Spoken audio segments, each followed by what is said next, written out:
अस्सलाम वालेकुम नाजरीन, मैं हूं किरण उस्मान, मेरे साथ हैं वजी हैदर और आप देख रहे हैं मिनट मिरर न्यूज़। वजी, आपको पता है ज़िंदगी में बहुत कुछ चल रहा है और उसमें से भी एक शायद कॉर्नर है वो पीएसएल का है। बहुत सालों से हम उसको देख रहे हैं, चल रहे हैं उसके साथ, लेकिन इस दफ़ा मुझे ना थोड़ा सा, जैसे हमने लास्ट वीडियो में भी आपने हमारी देखी होगी, मैं उसका मेंशन कर दूंगी इसके साथ, जहाँ पे हमने बात की पीएसएल की कि उस तरह एंथुजियाज़म या उस तरह चीज़ें नज़र नहीं आ रही थी। तो आज हम इसके ऊपर बात करते हैं कि पहले तो आप मुझे बताएं ना कि आपकी फेवरेट टीम कौन सी है। अच्छा, एक्चुअली मैं वैसे तो क्योंकि एक नेशनल टूर्नामेंट है, सो टीम्स तो सब ही हमारी हैं और हम सपोर्ट भी सब टीम्स को करते हैं, चेरिश भी सबकी परफॉर्मेंसेस करते हैं। लेकिन पर्सनली अगर मैं थोड़ी अपनी ज़्यादा प्री डायलेक्शन की बात करूं तो आई वुड से कि I am supporting Peshawar Zalmi. और आई डोंट थिंक सो कि मुझे कॉज बताने की ज़रूरत है, और there is only one reason for that and that is Babar Azam. Okay, अच्छा, तो आप बाबर फ़ैन हैं तो आप उसकी पीआर टीम में तो नहीं है जो इतना स्ट्रॉन्ग निकल के हर दफ़ा ही आ जाता है, मतलब कोई बुरा भी खेले तो बाबर को कुछ नहीं कहना, बाबर को कुछ नहीं कहना, वो वाले फ़ैन हैं आप फिर? नहीं, एक्चुअली मैं उस तरह का फ़ैन नहीं हूँ, उस हद तक एक्सट्रीमिस्ट फ़ैन नहीं हूँ। अच्छा। As long as Babar team के लिए अच्छा कर रहा है, बाबर की वजह से पाकिस्तान को फ़ायदा पहुँच रहा है, तो I am really good to support him. और अगर बाबर की परफॉर्मेंसेस नहीं है उस हद तक, जो एक एक्सपेक्टेशंस है उससे बाबर नहीं डिलीवर करता, तो आई एम द वन के जो बाबर के अगेंस्ट बात भी करेगा और जो बाबर की परफॉर्मेंसेस को इवेलुएट भी करेगा। सो मैं उस पीआर टीम का पार्ट नहीं हूँ। ओके, चले मैं आपकी बात मान लेती हूँ यहाँ पे कि आप बाबर के फ़ैन हैं, लेकिन उसके क्रिटिक वाले फ़ैन भी हैं। मैं अच्छा, कंस्ट्रक्टिव फ़ैन हूँ। कंस्ट्रक्टिव फ़ैन है। अच्छा, तो बाबर की परफॉर्मेंस के बारे में क्या कहेंगे, क्योंकि मैं तो नहीं देख रही हूँ उसको। वेल, बाबर की परफॉर्मेंस वो एक असेंडिंग ऑर्डर में चल रही है, आहिस्ता आहिस्ता इम्प्रूवमेंट आएगी। अच्छा। अभी पहले मैच में बाबर का 0 था, अच्छा। उसके बाद नेक्स्ट मैच में 1 रन हुआ और अब फिर 2 रन हुए हैं अच्छा, बाबर के। अच्छा, सो अच्छा। Hopefully Aahista Aahista momentum pick कर लेंगे बाबर आजम। चले but on a serious note, I really wish के बाबर डिलीवर करें, क्योंकि पीएसएल में जो एक कह लें कि क्राउड अट्रैक्ट करने की एक रिस्पॉन्सिबिलिटी है, वो बहुत हद तक बाबर की होती है। When it comes to Peshawar Zalmi, लोग बहुत प्यार करते हैं बाबर को, और ऑब्वियसली जो प्यार करते हैं वो बाबर को परफॉर्म करना देखना चाहते हैं। In fact entire nation wants to see Babar delivering match winning performances. So I would hope कि बाबर इसी पीएसएल में अपनी जो फैंस हैं उनकी एक्सपेक्टेशंस पर को पूरा डिलीवर करेंगे और अच्छी परफॉर्मेंसेस देंगे और टीम के लिए मैच विनिंग कंट्रीब्यूशंस देंगे। अच्छा, चले ये तो होगी पसंद नापसंद की बात और कंस्ट्रक्टिव फ़ैन होने की बात, लेकिन जो हमारा मेन टॉपिक था आज वो कि उस तरह पीएसएल को सेलिब्रेट क्यों नहीं किया जाता। आपने पहले भी रिक्वेस्ट की, मैंने भी कहा कि भाई देखें, सेलिब्रेट करें, हमारा पाकिस्तान अपना है, हमें स्पॉन्सर आ रहे हैं, हमारा रेवेन्यू जनरेट होगा, और जो हम अंदर ही अपने आप को एक दूसरे को दे के और पैसे की अदला बदली करके तो हम रेवेन्यू जनरेट कर रहे होते हैं। लेकिन इसमें इस दफ़ा क्या मसले मसाइल हो सकते हैं कि क्रिकेट में से उस तरह की जो है ना वो जज्बा वो लैक कर रहा है। क्या बेसिक रीज़न्स आप बताना चाहेंगे मुझे इस बारे में? अच्छा, एक्चुअली सबसे पहली रीज़न तो मैं अपनी पिछली स्टेटमेंट को ही लिंक करूँगा, एंड आई वुड से कि लोग बहुत हद तक डिसअपॉइंटेड हैं इस वक्त टीम पाकिस्तान की परफॉर्मेंसेस से। सो जो एक बहुत बड़ी रीज़न है लोगों का उस तरह पीएसएल को ना सेलिब्रेट करना, और वो बहुत हद तक इसी चीज़ से लिंक्ड है, क्योंकि team hasn't been performing that much good the way it was doing. और वो एक बहुत बड़ी रीज़न आ रही है, क्योंकि आप कंटिन्यूसली देखें तो आम एक्सपेक्टेशंस लगाती हैं और फिर वो एक्सपेक्टेशंस टूट जाती हैं, और फिर अगेन नया टूर्नामेंट आता है, फिर नई एक्सपेक्टेशंस जनरेट होती हैं, लेकिन again Pakistan couldn't actually achieve those expectations। तो अब ये एक बहुत बड़ा फैक्टर अभी हमें देखने को मिल रहा है कि उस तरह की क्रिकेट क्योंकि फैंस को मिल नहीं रही है, तो फैंस बहुत हद तक इन नहीं है पीएसएल में, या जितनी एनर्जीज़ वगैरह या जिस हद तक चेरिश किया जाता था पीएसएल को, इस दफ़ा वो एनर्जी नहीं है। सेकेंडली फिर क्योंकि क्वालिटी ऑफ क्रिकेट की अगर हम बात करें तो जो जेनेरिक फैंस हैं, जो क्रिकेटिंग फिटर्निटी है, जो वाकई क्वालिटी क्रिकेट देखना पसंद करती है, क्योंकि इस वक्त एक और कम्पेटिटिव लीग आईपीएल भी खेली जा रही है, और लोग अच्छी क्रिकेट देखना चाहते हैं वो ऑब्वियसली दोनों साइड्स देख रहे हैं, पीएसएल भी देख रहे हैं और आईपीएल भी देख रहे हैं, and then actually there comes comparison between the two leagues, और फिर हर चीज़ कंपेयर की जाती है, स्पॉन्सरशिप से लेके बाकी प्लेयर्स की अर्निंग्स और लीग्स के स्टैंडर्ड्स वगैरह सारी चीज़ें।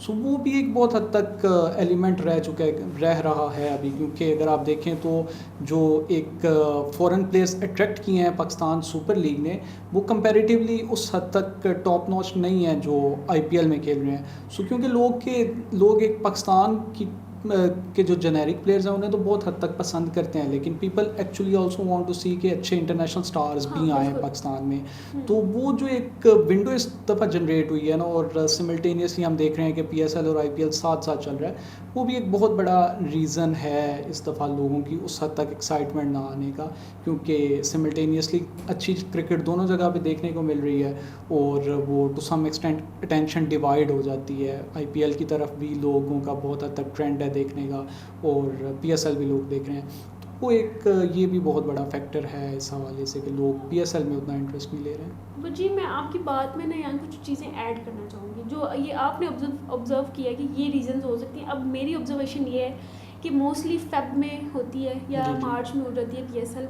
इस दफ़ा हुई है अप्रैल में, और अप्रैल में जो है ना वो ज़ोरदार गर्मी पड़ी है, वाकई पड़ी है। मतलब कि बिल्कुल आप धूप में खड़े नहीं हो सकते, और अगर खड़े हो जाएंगे तो आप भी फिर जो है ना क्रिस गेल ही बन जाएंगे। और अगर फिर वो ट्रैफिक के, क्योंकि मेरा मन जो है ना बड़े जेन्युइन से मेरे रीज़न्स हैं जो कि जिससे मैं सफ़र हो के गुजर रही होती हूँ, तो मुझे लगता है कि शायद ये रीज़न हो सकता है। अब ये मेरी ओपिनियन है, मैं किसी पे कह नहीं रही हूँ, मेरा ख़्याल है। तो एक ये हो सकता है कि सिक्योरिटी के इश्यूज़ की वजह से आपको बड़ी दूर गाड़ी पार्क करनी पड़ती है, फिर वहाँ से शटल लेनी पड़ती है, फिर पीएसएल के टिकट्स भी हैं, फिर आपने अगर फैमिली के साथ जाना है और आप अपनी ज़िंदगी के 6-7 घंटे भी वो निकाल के कर रहे हैं। तो मैंने मैच देखने का फ़ैसला उस दिन करना है जब उन्होंने मुझे इजाज़त देनी है कि किरण आप अपनी गाड़ी पिच पे खड़ी करें और स्टेडियम में बैठ के मैच देखें। मैंने उस दिन मैच फिर उधर मैच नहीं होगा ना, वो फिर आप ही उधर बैठी होगी, उधर मैच तो नहीं हो सकता फिर। ये मेरा लेकिन आई एग्री एक्चुअली, अगर हम पर्टिकुलरली कराची के कॉन्टेक्स्ट में बात करें तो ये एक बहुत बड़ा इशू है। लोगों की कंप्लेंट्स रहती हैं इस हवाले से कि कराची का जो क्राउड है वो स्टेडियम नहीं फुल करता और मैचेस देखने का मज़ा नहीं आता। लेकिन टू सम एक्सटेंट एक नैरेटिव ये है, और उसके साथ एक नैरेटिव ये भी है कि कराची के जो अवाम है उन्हें बहुत हद तक मुश्किलात भी फेस करनी पड़ती हैं। मतलब इतनी 3-3, 4-4 किलोमीटर दूर तक पार्किंग है, ठीक है, फिर स्टेडियम में फैसिलिटीज़ नहीं है, उस हद तक खाना आपको नहीं प्रॉपर मिलता है, बाकी जो एसेंशियल चीज़ें हैं वो नहीं होती हैं उधर। सो ये एक बहुत बड़ा रीज़न है जिसकी वजह से कराची की आवाम जो है ना, कराची की आवाम वो नहीं स्टेडियम्स में जाना प्रेफर करते और कंपैरेटिवली मैचेस घर में ही देखना पसंद करते हैं। लेकिन इसका ऑब्वियसली पीसीबी को एक सोल्यूशन निकालना है, क्योंकि इवेंचुअली लोग बहुत हद तक सेलिब्रेट करते हैं पीएसएल को और वो इंजॉय करते हैं इस टूर्नामेंट की ऑर्गेनाइजेशन को। तो PCB should actually render there. Sorry मैंने आपकी बात काटी, लेकिन मैं आपको सोल्यूशन पेश करना वाली हूँ। बस आप दिल थाम के बैठे हैं और कोशिश करें तो कोई हकाम वाला मेरा ये सोल्यूशन सुन ले। मैं कहती हूँ कि जितने भी नई सोसाइटीज़ वो दूर दराज के इलाकों में बन रही है ना, उनका बोलो कि स्टेडियम जितनी जगह हमें दे दें, स्टेडियम चुप के उत्थे लाइयो, पार्किंग रखें वहाँ बिल्कुल स्टेडियम की बाउंड्री के बाहर, सिक्योरिटी रखें अपनी टाइट अच्छी वाली, और जो है ना लोगों को कहें कि जाएँ वहाँ जाके देखें। ये हम लाहौर की ट्रैफिक नहीं बंद करेंगे, मतलब कि इस्लामाबाद, अगर लाहौर के अलावा अगर इस्लामाबाद की बात करें मैचेस के दौरान, ऑलरेडी ट्रैफिक इतनी वाहियात होती है और जैसे मैच होता है बिल्कुल चौक हो जाती है। बहुत मुझे मैं ये फंस के रुक के देख के मेरे ये ज़ाती तजर्बे हैं जो कि मैं अभी बोल रही हूँ, मैं थोड़ी अल्फाज मेरे हो सकते हैं कि हार्श हो जाए, लेकिन ये मेरे बहुत जेन्युइन कंसर्न्स हैं ये जो मैं यहाँ पे पेश कर रही हूँ। आप प्लीज़ इस पर गौर करें। लेकिन किरण एक्चुअली फिजिबिलिटी इसमें बहुत हद तक कम हो जाती है। उसकी रीज़न ये है कि क्योंकि हमारे पास बजट तो कोई बहुत हद तक अवेलेबल नहीं है, और हम दोबारा से नए सिरे से स्टेडियम्स उठाएँ और वो बाहर बनाए तो we can't actually do that. क्योंकि अगर हमारे पास इतना बजट होता तो हम पीएसएल को एक्सपेंड कर सकते थे, हम डिफरेंट सिटीज़ में ऑर्गेनाइज कर सकते थे, ताकि जो एक लॉन्ग स्पेल है, लेट्स से लाहौर में अगर 10 दिन या 15 दिन पीएसएल होना है, वही 7-8 दिन मैचेस होंगे, तो लोगों के लिए लोगों को रिलीफ मिल जाएगा। तो अब एक्चुअली प्रॉब्लम ये है कि लुकिंग एट आवर रिसोर्सेज, तो वी एक्चुअली सी के बजट हमारा बहुत हद तक कॉन्स्ट्रेंट है और उसकी वजह से ये फिजिबिलिटी तो नहीं है।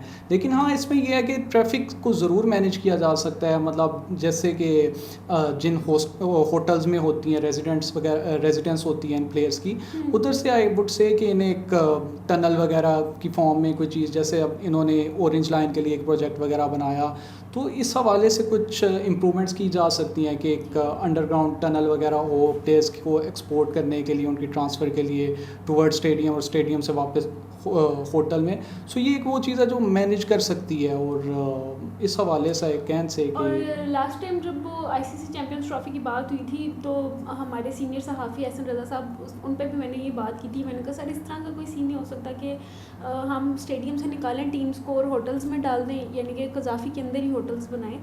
तो सर कहते हैं कि दे आर नॉट प्रिजनर्स, हम उनको लाहौर दिखाने के लिए लाए होते हैं, मतलब नहीं, शॉपिंग ये करते पाए जाते हैं ये लाहौर बिल्कुल में। एक जेन्युइन तो ये एस्पेक्ट है। टनल में भी तो वो स्ट्रक होने वाला नहीं, सीन ये आ जाएगा। स्टक होने वाला नहीं, क्योंकि अगर लेट्स से एक टीम का मैच है, आज मैच है और कल उनकी रेस्ट है, तो the day they actually have their match, उस दिन तो वो ट्रांसपोर्ट की इश्यूज़ की वजह से प्रॉब्लम आती है ना, तो ठीक है। That day can be manage. उसके बाद आप उन्हें फ्री कर दें, मतलब अब नॉर्मल डेज़ में अब जैसे लाहौर कलंदर्स की टीम है तो ये अपने प्लेयर्स को विजिट करवाते हैं लाहौर के डिफरेंट प्लेसेस में, तो वो इतने सिक्योरिटी प्रोटोकॉल्स नहीं होते हैं, मतलब चीज़ें ठीक है। स्मूथली चल रही होती हैं। So this could be managed in that way. और ये है कि इस हवाले से ज़रूर है उनकी फ्रीडम का बहुत हद तक ख्याल रखना चाहिए, क्योंकि we are not living in the covid era as of now. तो ये प्लेयर्स इंजॉय करते हैं और वो मेंटली काफ़ी हद तक कंफर्टेबल रिलैक्स फील करते हैं। अगर उन्हें बाहर की फैसिलिटीज़ वगैरह मिल रही होती हैं, वो आ जा सकते हैं, तो they actually feel very much confident, और वो फिर इसी वजह से लीग्स में आना भी प्रेफर करते हैं, क्योंकि वो एक टूरिज़म का जो एस्पेक्ट है वो बहुत हद तक कंट्रीब्यूट करता है उनके डिसीजन में कि उन्होंने लीग खेलनी है कि नहीं। लेकिन आई वुड से कि चीज़ को एक अच्छे वे मैनेज करना चाहिए पीसीबी को, क्योंकि we are not doing PSL कि हमारी जो आवाम है उसके लिए ही बर्डन बन जाए। ठीक है, we want them to enjoy, और अगर उन्हें एंजॉय करना है तो उनकी फैसिलिटीज़ का भी ख्याल रखना है। आई वुड से कि these are some of the ways कि आप लोगों का इंटरेस्ट वगैरह पीएसएल में दोबारा डेवलप कर सकते हैं। प्लस द थिंग इज़ कि टीम को परफॉर्म करना पड़ेगा, the players, the quality players, उनको निकलना पड़ेगा, उनको एक अच्छे वे में रिफ़ाइन करना पड़ेगा, बाकायदा प्रोसेस करना पड़ेगा उन प्लेयर्स को, and then these are the other things. और अगर ये मर्ज हो जाती हैं तो आई वुड से कि आप देखेंगे कि अगला पीएसएल लोग फिर किस तरह सेलिब्रेट करेंगे। ये थी आज की प्रोग्राम। आज मुझे सही प्रोग्राम की वाइब आई है, मतलब कि मैंने प्रॉब्लम से शुरू किया है, फिर अंदर मैंने अपने वो फ़लसफ़े पेश किए और फिर उसके बाद वेरी जनरल सोल्यूशन फ्रॉम वजी। बहुत अच्छा कंसर्निंग सोल्यूशन है। अगर कोई प्लेयर देख रहे हैं हमारा प्रोग्राम तो प्लीज़ इसको कंसिडर करें अपनी परफॉर्मेंस के बारे में। We love you guys. आज का प्रोग्राम यहीं तक था। आपसे मिलते हैं अगले वीडियो में। अल्लाह हाफ़िज़। मज़ीद ऐसी वीडियोस देखने के लिए हमारे चैनल को सब्सक्राइब करें और बेल आइकन को दबाना न भूलें।